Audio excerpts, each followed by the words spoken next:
Alright, welcome to ASIS, everyone. This is our first TechBytes in the quarter. I will introduce our officers. This is me. I'm the chair, Chris Coughlin. If you guys want to get a hold of me, that's how you can do it. Next is Lindsay Roberts. She's our vice chair. And Kat couldn't make it today, but she's our program chair, or director, I guess. Really cool. And Jules also couldn't make it today, but she's our treasurer. And then Josh is our secretary with his awesome picture. And then Rebecca is our marketing director. We have Julia, who is our web content manager. So tonight we are doing a session called Lightning. Oh, sorry. And our faculty advisor, Shamala. Sorry.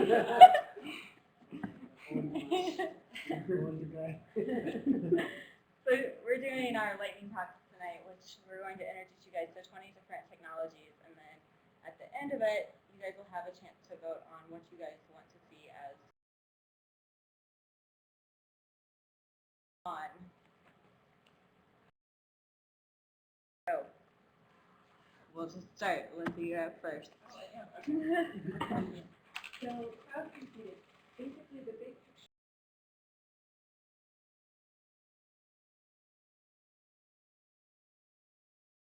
Now, this can take a lot of different forms. Usually you access this information through a web interface, so you guys all know this already, probably through Google Docs or things like Dropbox or Google Drive, iCloud. And then for larger companies, there's services like Amazon Web Services that offer large amounts of server space. The great benefit of this is that you can have multiple servers all around the world that mirror each other. So if your information gets destroyed because of Hurricane Katrina or something like that, you still have the information on the other servers. Also,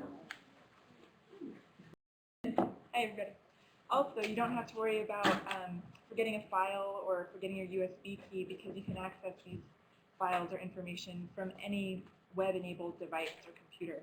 So that's what's so exciting about cloud computing. The kind of freaky thing is that there's some security issues that haven't been fully resolved yet for a lot of industries, especially if we start putting government information or medical information about kind of what companies have standards, how do we handle issues like that. And move forward in a minute? No? Okay. No. Well, I'll move it then. All right. So my second topic is data visualization. Basically, data visualization is storytelling through graphics that explain large amounts of data and often really complex issues.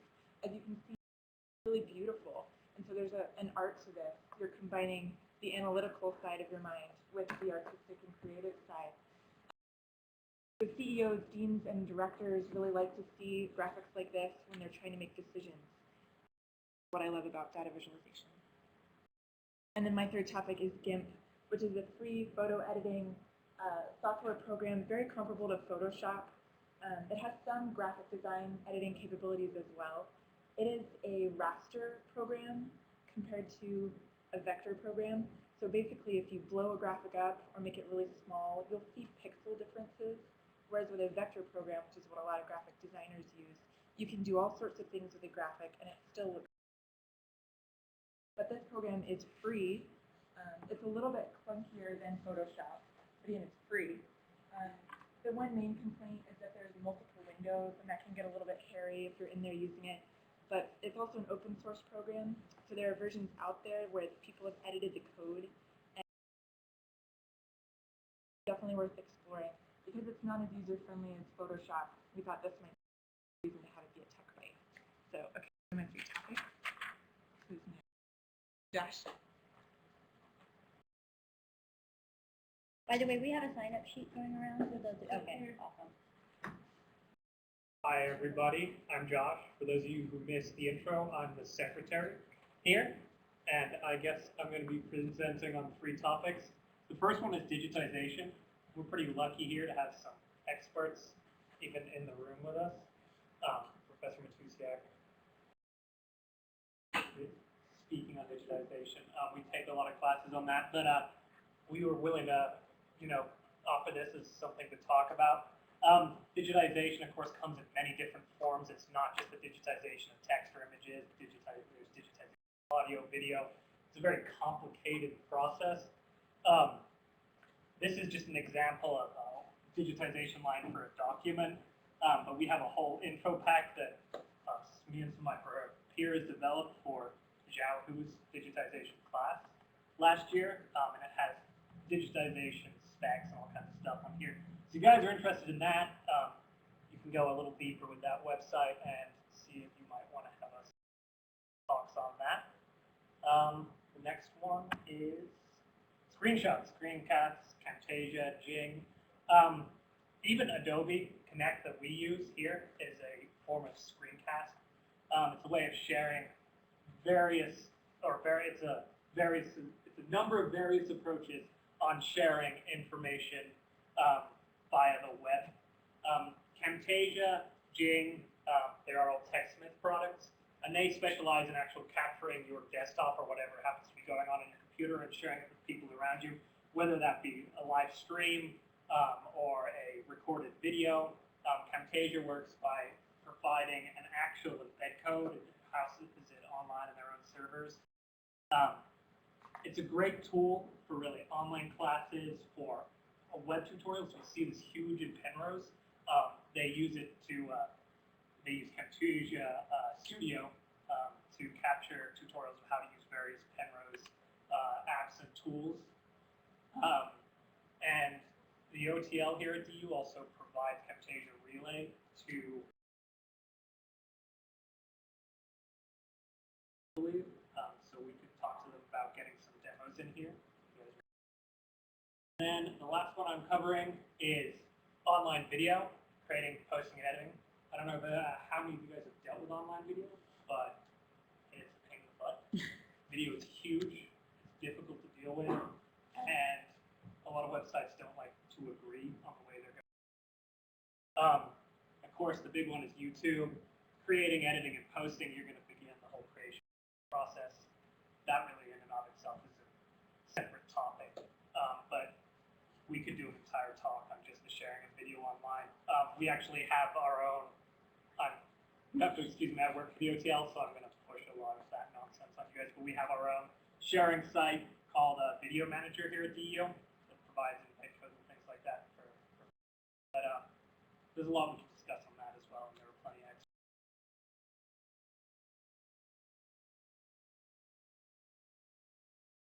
Our next one is the DU portfolio site, which is super place.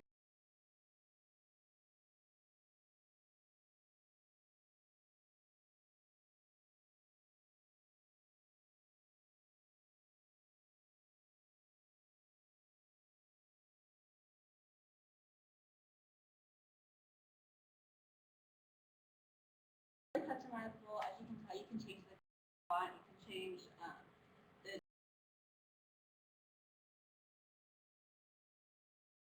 and just some ideas for you to put on your own portfolio would be your resume about you, your interests, samples of. It can actually be, you can either set your privacy, you get privacy levels, you can either set it to the general public or just private for yourself. Do this if you set it to the public and see information about you and see if you would be a good fit for it.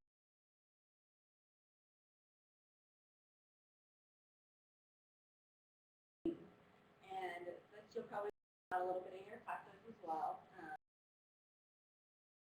But a taxonomy basically is used to classify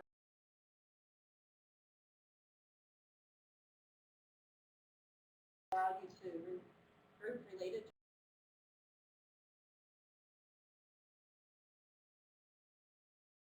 companies are using this, especially for like their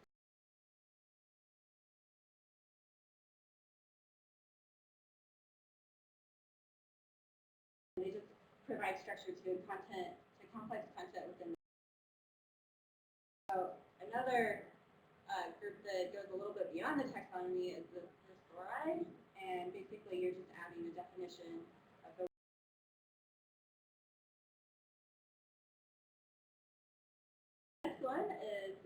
Drive, or you guys might know it as Google Documents. You have been using it. They just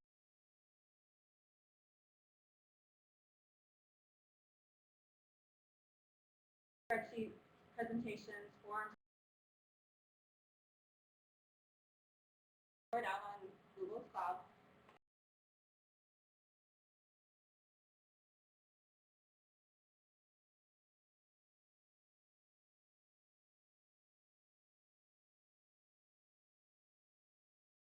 Here, either individual documents or folders with other people.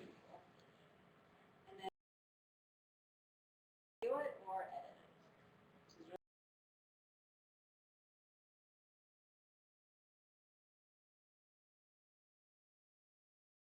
and since it is in the cloud, you can access from any computer. And then the last one I'm doing is on augmented reality. And augmented reality.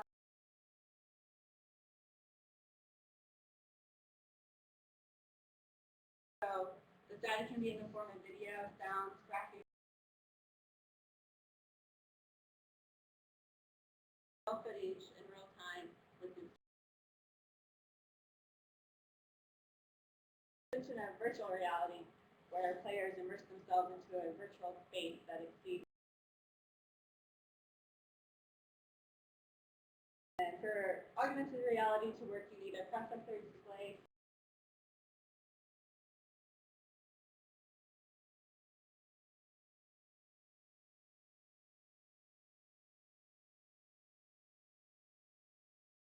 Rebecca?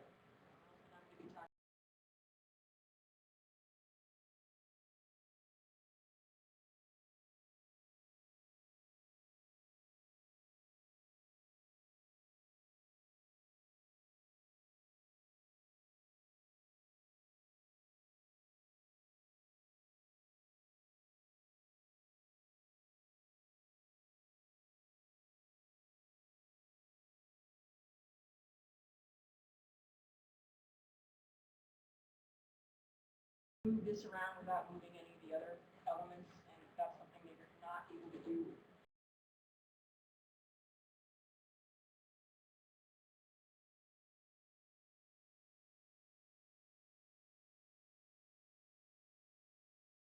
In the toolbar, but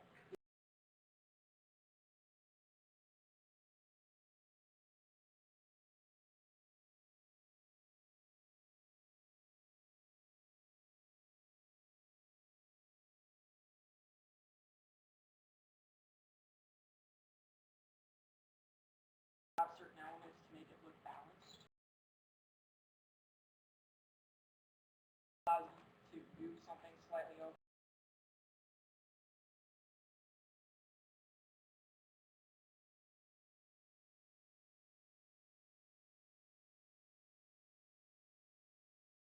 Go up into the toolbar and hit nudge, and it'll go up or down just ever so slightly so that you can get it in line with other.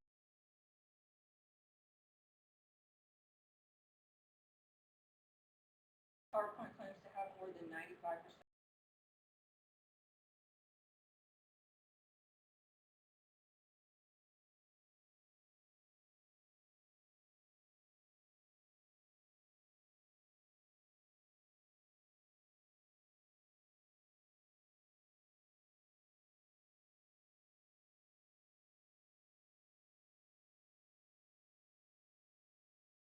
Taskbar over here, and you can type.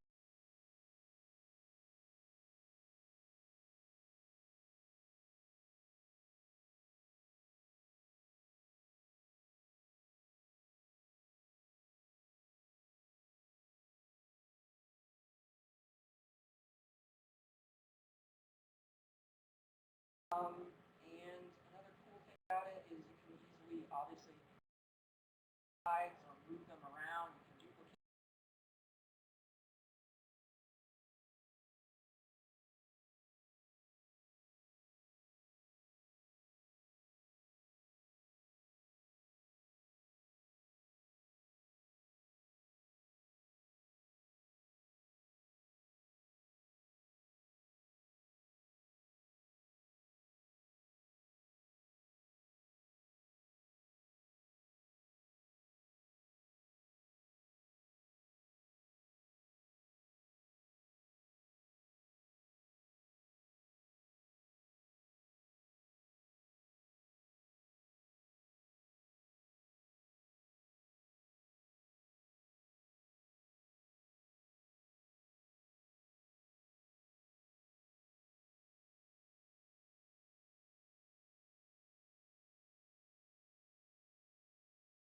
drag the plot area so that only some of the data is in the chart.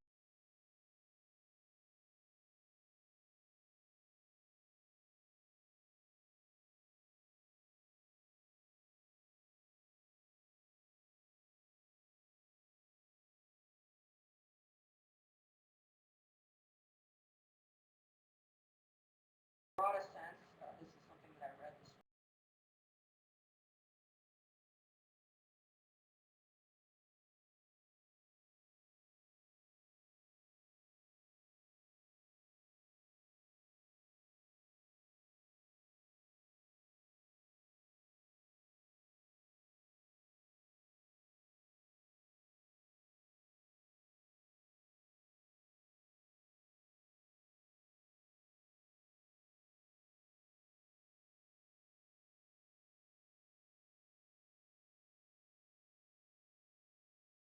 Okay, so do you want to run my slide?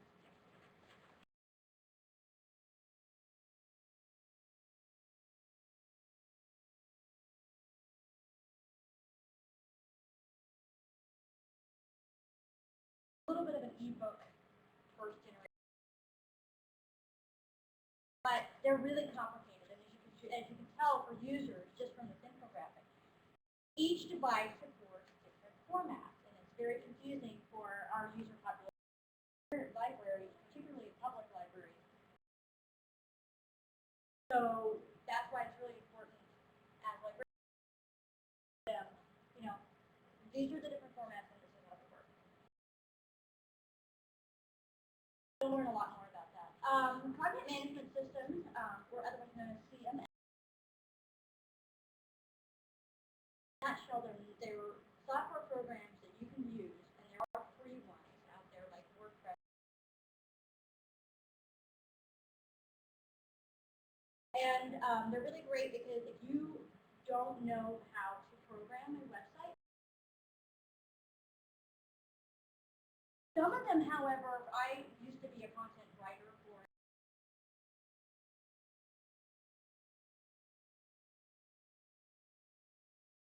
that system, and it was really complicated, not very user friendly. And so I actually switched over. As you can see, this. I use WordPress to do it because WordPress is really easy.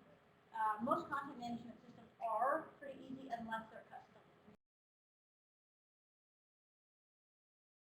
Okay, and then HTML editors. That HTML editors are basically, if anyone has ever opened up Notepad in their laptop, that's an HTML editor. However, there are better ones out there. There are HTML editors that are out there that will actually show you the code in different colors, and then you can see where your HTML is within your content. I found that this is a program called Notepad++ that I've used in my past days. Editor or a content writer, and it's great because, like I said, it does show your code in color, but it also shows it in a different color if you get it wrong. So, which is really important because if you look when you are coding in Notepad, it's just in plain, like it's just black and white, so you won't be able to just quickly grab your code out. So that's kind of that's what an HTML. Some of them are free. I mean, I know like.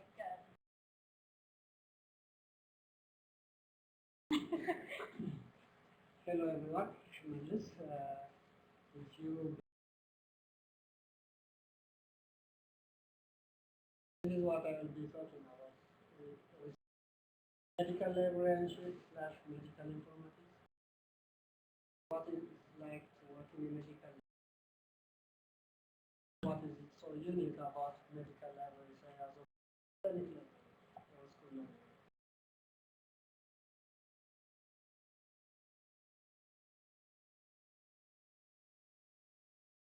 And I think on the informatics, that is probably a traditional aspect.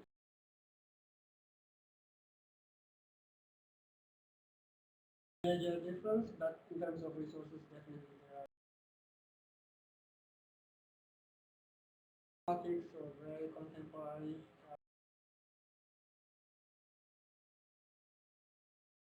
Information and protein information.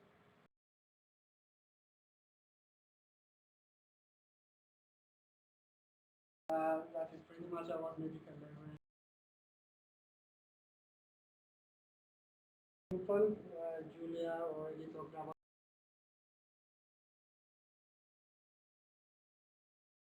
web content management class, but if this I'm going to talk about this in half an hour, I try to install. What are some of the other technologies required before you actually install Drupal? And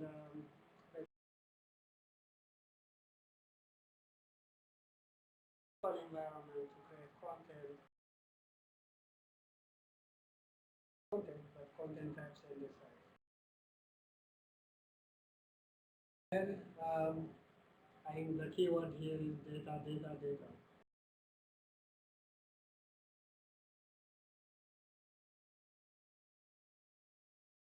We describe how do we store using XML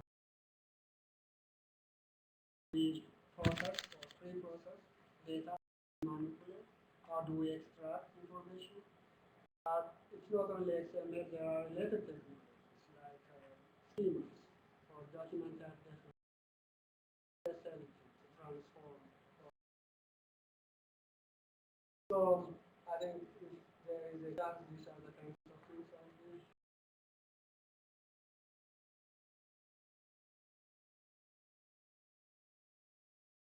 Yeah.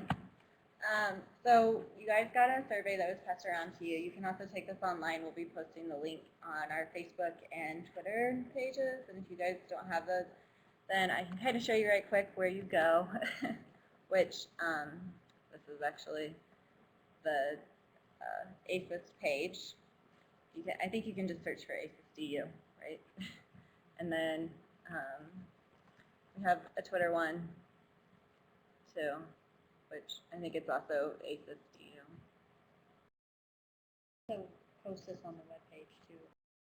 So For those of you who are interested, it's ASIS&T.wordpress.com is our webpage.